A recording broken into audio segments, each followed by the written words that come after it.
Welcome to Girlies vs. TBR. I'm Alyssa. I'm Mari. And today our video is going to be our red flags as readers.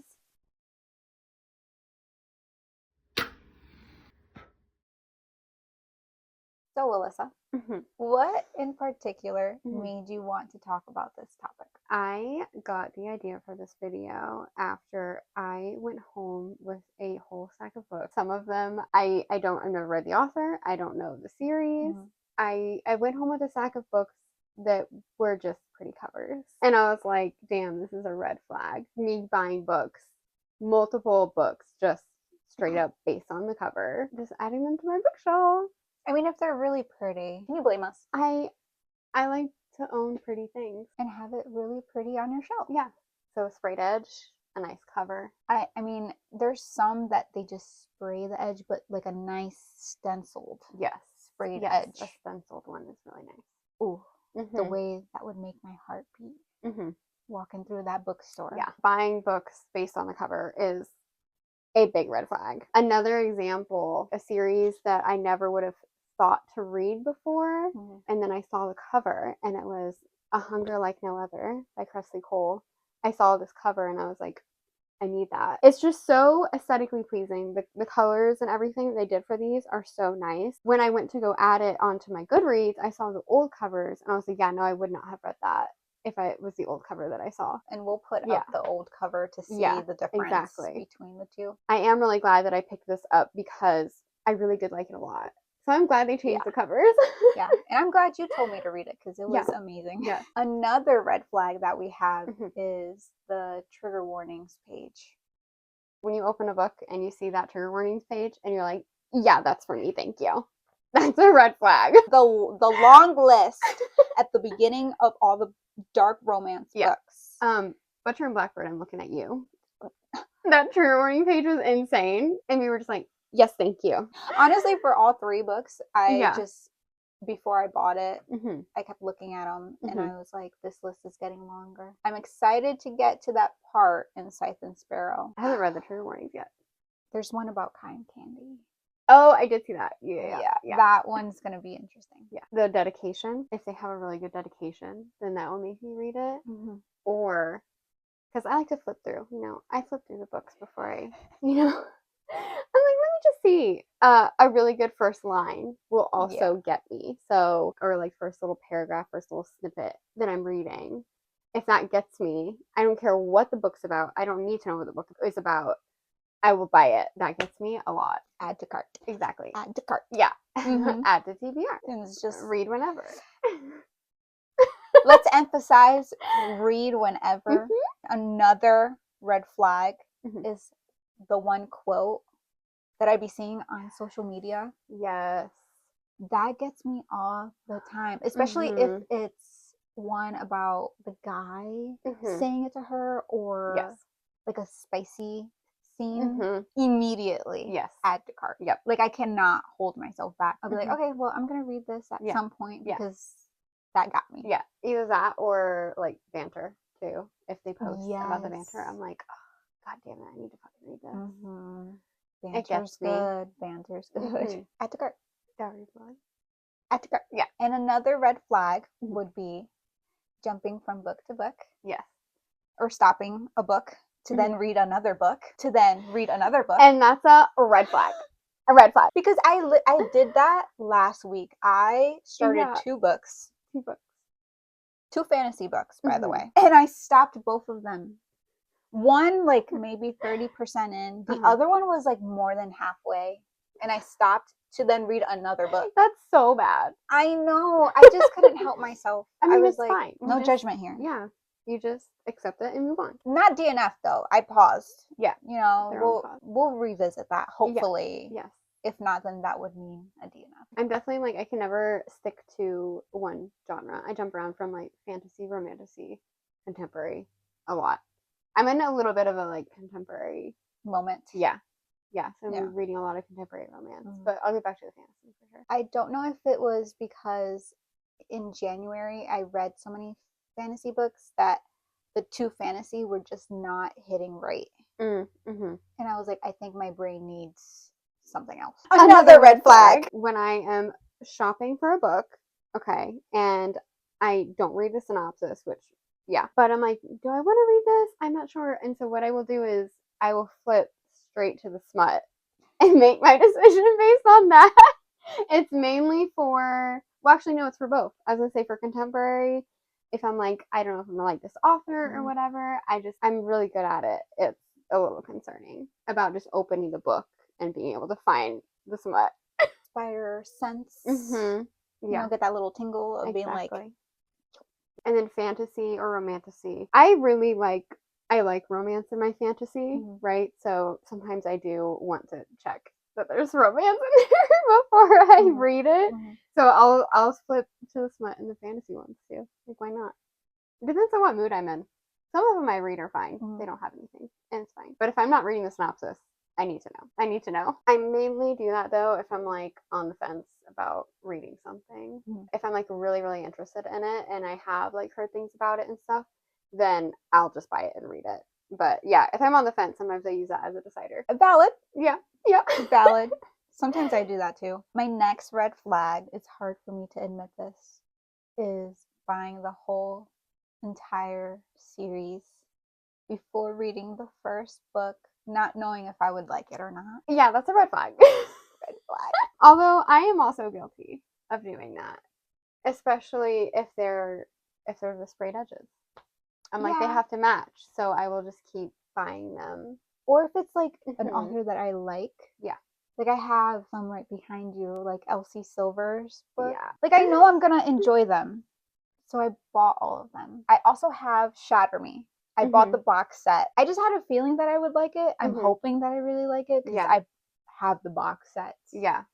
You know? So I went off of, you know, a friend's recommendation. So I also want to read it. I haven't read it yet either. But a lot of people like it. Yeah, I know. YA is not, you know this, YA is not like really my thing. So that is one I have not bought the entire series for yet, but I'm guilty elsewhere. But we'll read it. Yeah, we'll read it. You have the box set, so we should read it. Yeah, we should. Yeah. It's definitely a problem for me when I buy the first one and I'm just like, I don't even know if I'm going to like this author or this genre or these characters. And then I just keep buying everyone in the series anyway. I think I did that with JLA too. Her YA series. Oh, okay, yeah. I bought the whole series. And I haven't read it yet. And her writing might be different from Blood and Ash and that, yeah. So I know. Yeah, we'll see. It's fine. Again, this goes back to we're book collectors, okay? We have it, but we probably haven't read it yet. I feel like we're just being enablers in this whole video. We are. Buy more books and don't read them. It's okay. We said it's fine. We ourselves are red flags. Yeah, we're walking red flags. Another red flag is buying multiple collector's editions of books that you already own the regular edition to. I am very guilty of. We both are. We are. Yeah. The thing is, Bookish Box gets me every time because they have such pretty special editions of books and like collector's editions. I'm always like, I have to have them. I think the most recent purchase I made was for Gothicana. I love it when it's like original art, right? So they don't just like rework the cover that it already has. I like the art. If it's not like character art on the cover, I really like if it's something relevant to the story. So it's like it's for people that have already read it. That's what special editions are for, really, to be honest. Is that you've read the book and so you get it. If you know, you get the cover when they do special things on it. So I really like that a lot. Yeah, like the reversible dust jackets. Yes. The page overlays that sometimes they add to the book. It's just a lot of pretty stuff. If you really, really enjoyed that book, then it's just a little treat for yourself. So we just keep buying multiple editions of books that we already own. Exactly. Or if it's a signed edition. Yeah, signed editions. That gets me all the time. I'm pretty guilty of that. I think once I figured out that I could order signed copies from bookstores that were holding events and stuff like that. I'm looking at you, Ripped Bodice. Game changer. Yeah, game changer. I just order so many signed copies now. But I love it. I love having a signed copy of like authors that I really, really like. Along with collector editions. Physical trophies. So I own a KU. And I've read a lot, specifically monster romances. Yes. Very big genre that I read on KU. And right now I'm doing that with Ice Planets because they're publishing physical copies of them. They also were doing the new covers too. Yeah. So I've been slowly getting them to add to my collection. And there's like 20 in that series, so that's a red flag. Yeah, and especially if they do the second series that connects to the first series, that'd be 21, 22 for the first series, and then the second would be like around 17 books. I didn't even know that. Yes, there's like a connecting series. Yeah, that would be like almost 40 books just for Ice Planet alone. That's a lot. Yeah, that's a lot of trophies. But like, you know, it's not the same when you're reading it on KU and then you have it on your... You want to go like, whoop, and put it on your shelf. And that also comes along with Katie Robert. She's also another author that I read on KU and I want on my shelf because I really, really enjoy Katie Robert. Yes. Also, those covers are literal art. Okay, so spectacular. Yeah, you need those covers on your shelf for sure. I'm waiting for Tiffany Robert. Not one has been in physical form, unless you know I purchase it on Amazon. But I don't really want to do that, so I'm just waiting for them to hurry up and be in bookstores. I don't know what they're waiting for. There's plenty of monster romances that are in bookstores now, so they need to get on it. I know, they're so good. Tiffany Robert, so good, so good. Not the spider one. Ensnared. No. You should read that one. It's actually good. Okay, I know. I'm not judging you. I'm just like, I don't know if I like the spider one. I guess if you have like that fear of spiders, but it's not. I don't know. I feel like I forget that he's a spider. That he's a spider until like something's mentioned. Like when you forget Soul has a dragon's head, it's like an alligator head almost. Is what I imagine when they're describing it, and the rest of the book you forget that he has that. Exactly. No, that's fine. Speaking of Saul and the Giant's Bride, this is another thing. Okay, these books, do you see that being different sizes? Do you see that makes us irrationally angry? Very angry. Very angry. Like what? Also, like there's no consistency with the photos. Yeah, there's like a little portrait on the first and the second. So what is that? That will make me buy multiple copies just to make them match because I get so angry. That's also a red flag. I just don't understand. I don't understand. Like the printing, like it's just printing. Like it's not Katie's fault. We're gonna ignore it. We just get angry. They're fine. They're fine. But also, like, look at that work of art. This artist, actually, you can buy the print from her website. She is in Ukraine. I actually have some prints. Yeah. But you have them right there. God, they're just like, they're so good. They're really, really cool. She's a great artist. They're so cool. A tangent, but you know, it's worth it for sure. For sure. I love that she has like actual art on her cover. Another red flag. When I am done with a book and I like check it off on Goodreads, most of my books are like 4 to 5 stars because I rate on vibes and vibes alone. If I enjoyed the book, it's getting 4 to 5 stars. The only time I rated a 3 is if I was like, okay, whatever. And I don't know if I've gone below a 3 because then to me that would be like DNF or like I absolutely hated it, but then I probably DNF'd it. All 4 to 5 stars on vibe. I'm also that way. I will look at things a little bit more critical, but for the most part, it's just if I enjoyed it, it was good. I follow the plot. Yeah. You're gonna get a high rating from me. Yeah, I got no thoughts up here. It's just vibe. I literally I don't know. That's what I read for, to be honest. I'm just like, if something is glaringly obviously wrong, then like if I enjoyed it and like laughed a couple of times along the way or something, it's like 4 to 5 stars. 5 stars is like I'm gonna be like, you need to read this right now. 4 stars is like, yeah, that's fine. Along with rating books just based on vibes is kind of connected to not DNFing a book when you probably should. And that's a red flag. A major red flag. Yeah, we're both guilty. I don't know why we torture ourselves. We could just stop. Yeah. We could just stop. One example, Haunting Adeline. Mm-hmm. I'm sorry for everyone who really enjoyed that duology. I should have DNF'd immediately the first book. Yeah.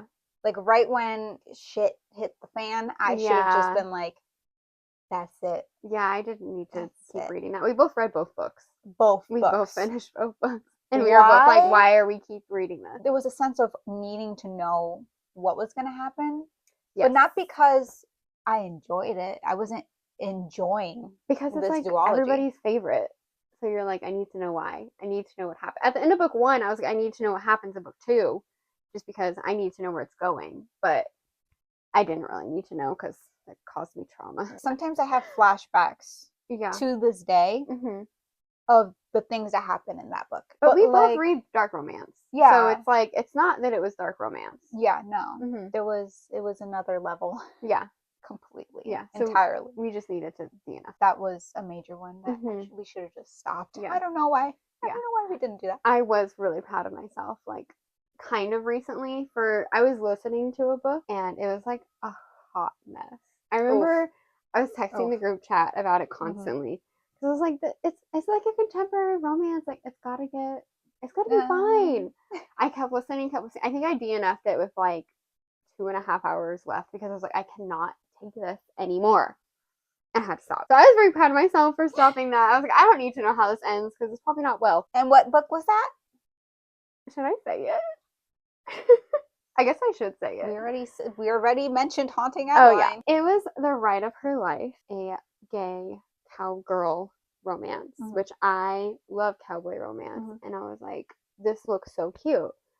And it's cowgirl. I was so excited for it. Yes, you were like, sign me up. Exactly. I haven't read anything else by that author, so I didn't know anything about her writing going in. And I don't know if her other books are written the same, but that was a hot mess. Both characters did unforgivable things in that book. And I was just like, I don't know if this is redeemable.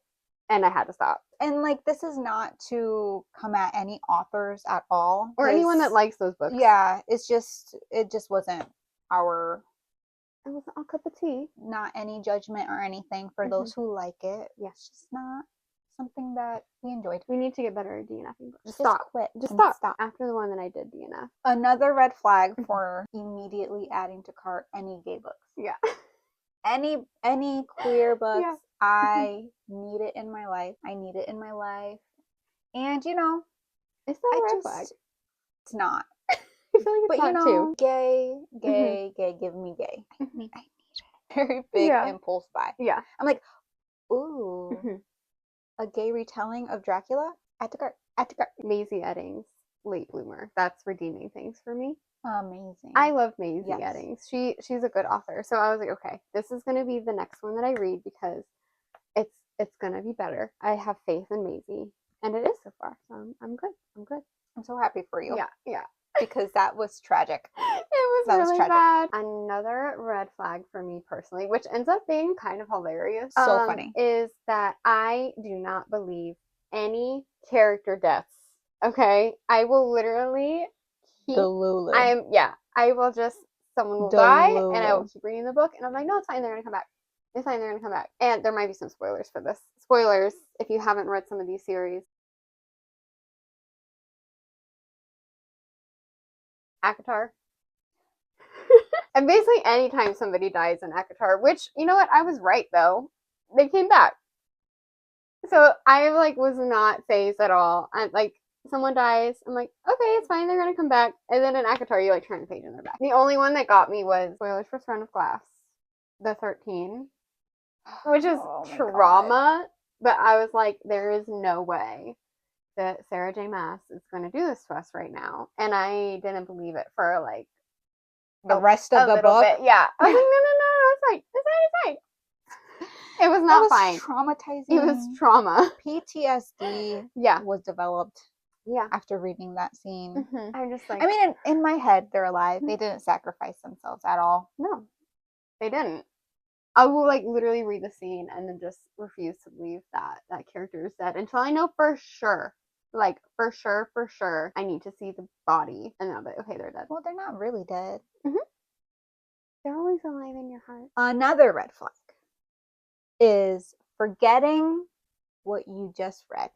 Yeah. Like after finishing a whole book. Sometimes I just read and you could ask me questions about it and I'm like, I enjoyed it. Yeah. I know the feelings that I am left with. Ask me what it's about. I don't know. Nope. I have no idea. Yeah. It's just like, don't ask me questions. Yeah. I read it. I enjoyed it. Moving on. Yeah. Moving on. Most of the time, if I recommend a book to somebody, I'm just like, you just need to read this because it'll break your heart and then put it back together. And that's what I remembered about it. What more do you need? You don't need to know anything else. What more to be honest. you need? Yeah. You just need to know that I like the vibes and I think you'll like the vibes. And then when you read it, then I'll remember what it was about because you can tell me. Smart thinking. Smart thinking. Only thing with that is it can kind of bite you in the ass sometimes when you're reading a series. Not rereading a series. Yeah. When a new book drops. You read like book 1 and 2 years ago. Book 3 comes out and you're just like, yeah, let me just not reread it. I'm just gonna go straight for it. Jump right in. Straight for it. And then you're like, who are all these people? Yeah, I saw people doing that with Onyx Storm. Like not doing a reread for Fourth Wing and Iron Flame. And I was like, how? Bitch, I did reread them and I didn't know half the characters at the beginning of Onyx Storm. Okay, so honestly, I had to though, because for Iron Flame, like the second half, no recollection at all of Iron Flame. Yeah. Part 2. It's fine because like we listened to the graphic audio and that made it so much more fun. That was my first time listening to graphic audio. It was for Fourth Wing, by the way. Me too. Yeah. I liked it. It was so much fun. Yeah. It felt like I was immersed into the world. Like I was there. Where's my dragon? Yeah. The only thing is, I swear, no one else heard it when I said Violet is riding Taryn. Like you can hear like a slight squeak in the background of his wings. I swear to God, someone please. Windshield wipers? Yes, it sounded like windshield wipers. No. It would be like swoosh and swoosh. I did not hear that at all.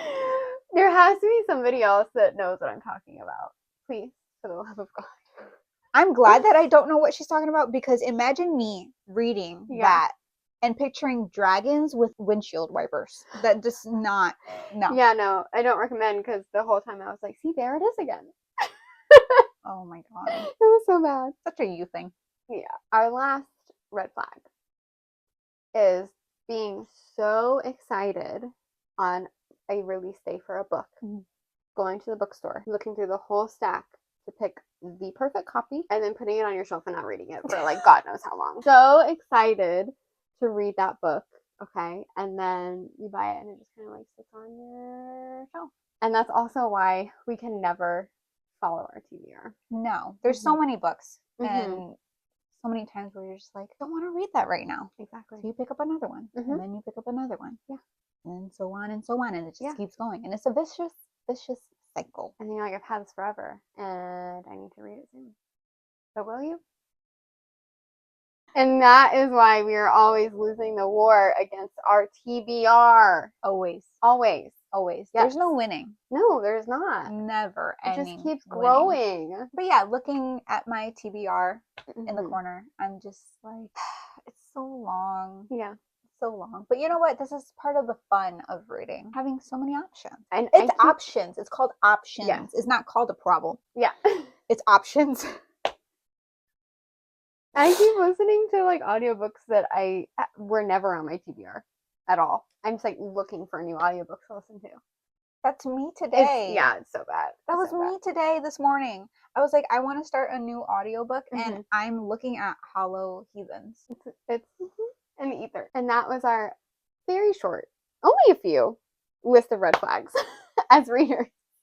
Only a few. Yeah, it's completely fine. Yeah. The Lulu. We're all fine. Yeah. As a collective, we're all great. Tell us your red flags as readers. Yeah, let us know if we missed one. I'm sure there's so many other ones. Yeah. And so I want to know what you have to say. Or do you relate to any of these? Or are we like psycho? No, we're not the only ones. Yeah. We're not the only ones. Please comment down below. Yeah, please. We're not the only ones. So that's all that we had for you today. And we will see you in the next one. All right. Bye.